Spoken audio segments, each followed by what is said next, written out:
Cardgame.com. That's it? There's no company name? Nope. Oh, wow. Let's talk about it.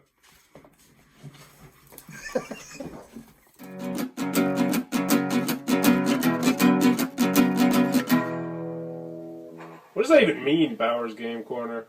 Ahoy there, YouTube! I'm back again today for another Thoughts from the Corner. I'm here with my good friend Adam. Yep. And we're going to be talking about the brand new Intels for 4 to 6 players. Ages 14 plus, take you about 20 minutes to play. And I want to say, strike ages 14 plus from the record. We played a game of this tonight with an 8-year-old. They had pretty much no problems playing it at all, except for maybe a little bit of downtime between turns, but that's to be expected at that age. Also, strike the 20 minutes, because it's definitely going to take you longer than that. Yeah, we'll save that for the pros and cons, but yes, very misleading 20 minutes there. But in this game, it is a really simple deduction-style game, where at the beginning of the game, everyone is going to get 5 cards, and one of those players is going to be an agent. That means they're going to have an agent card. Don't get too comfy as the agent, because cards are going to be going all over the place. People are going to be peeking at your cards, grabbing your cards, you're going to be giving away cards. There'll be some random events that you can mix in, and I think most people who are gamers are just going to mix those in immediately. Yep. And I think you might want to do that. They had a good deal of variety, but we'll talk more about that in the pros. But really on your turn, you're going to draw a card, and then draw back up to your hand size, which is 5 if you need to, and then play a card. And the cards are as simple as, peek at somebody else's cards, grab them, move them around. Halfway through the game, there's somewhere at the beginning of the game, first half, a double agent comes into play, and that's going to impact the scoring. There's a couple cards that'll go in there.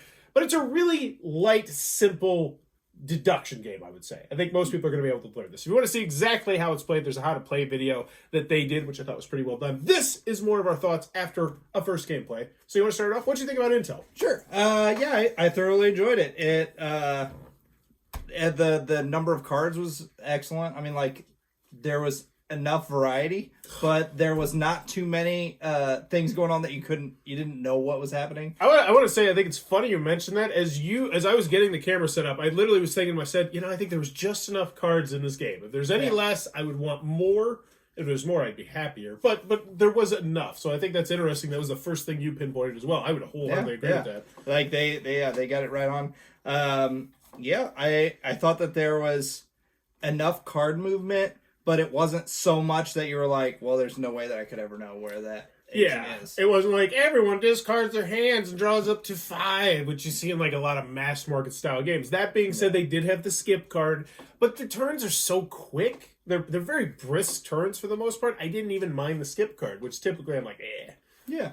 Well, and also the fact that you could use the one card, the blocking card that like, no, you can't do that, whatever it was. And you could use those on each other. And we even had an event that was really cool that turned every card into a, what was it called?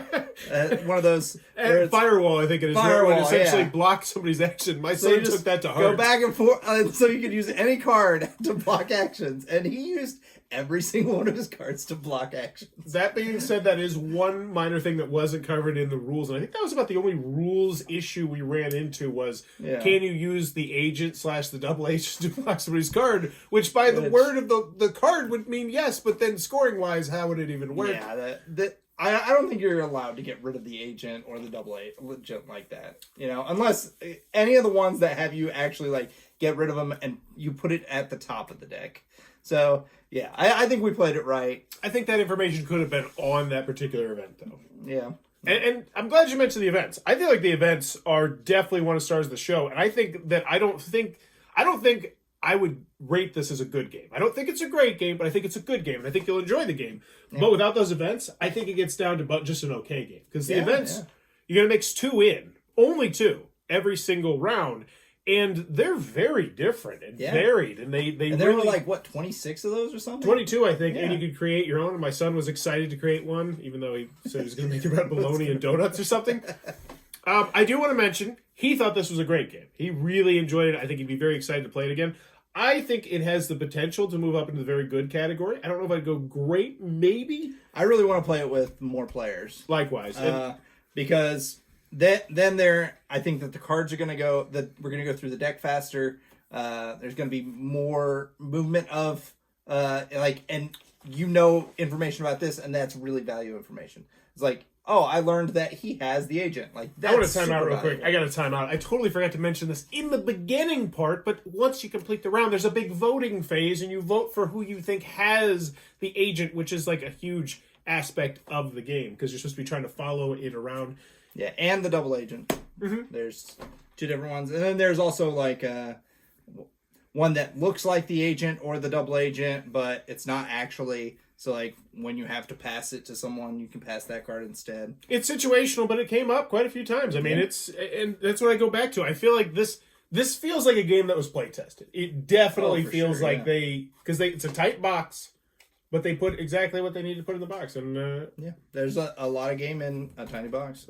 I like it. Yeah, I do as well. At the end of the day, I always like to ask this. It's after one impression. If I offered you this game, would you want it? Yeah, I would take it. Would you want it because the box size or because the gameplay, though? Because those are two very different things. I think that the gameplay is nice and simple, and that my family would enjoy it at like holidays. So yeah, I would take it because of the gameplay. I love a tight box. He does. He really. You should see some of the boxes in his house. It's just terrible. You should do a shelfie one time just to get this is the most dislikes I've ever gotten. I packed Twilight Imperium into a Battlestar Galactica box, which that was before it was out of print. Does it matter? Either way, Intel card game. We both enjoyed it. I think Alan enjoyed it. My son really enjoyed it an awful lot, and I think if you're in the market. Oh, but let's talk about that 20 minutes. We almost got that 20 minutes is some bullshit. Like that is some bull jive. Like you might play 20 minutes in your first round, and you play 3 rounds.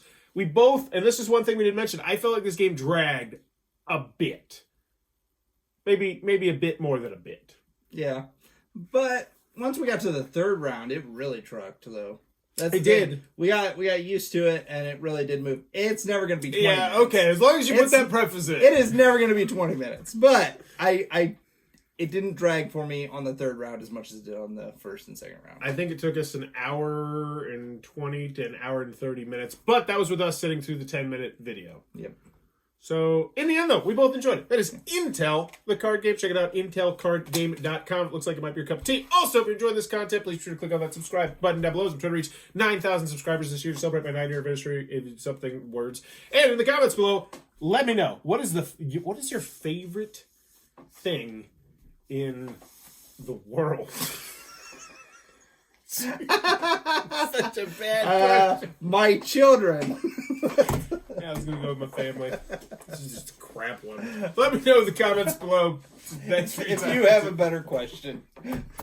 This video is brought to you by all of my amazing Patreon supporters, and I would love it if you would join their ranks and have your name immortalized in the end of many of my videos for the end of time. But consider for only $1 a month, and as always, thanks for stopping by.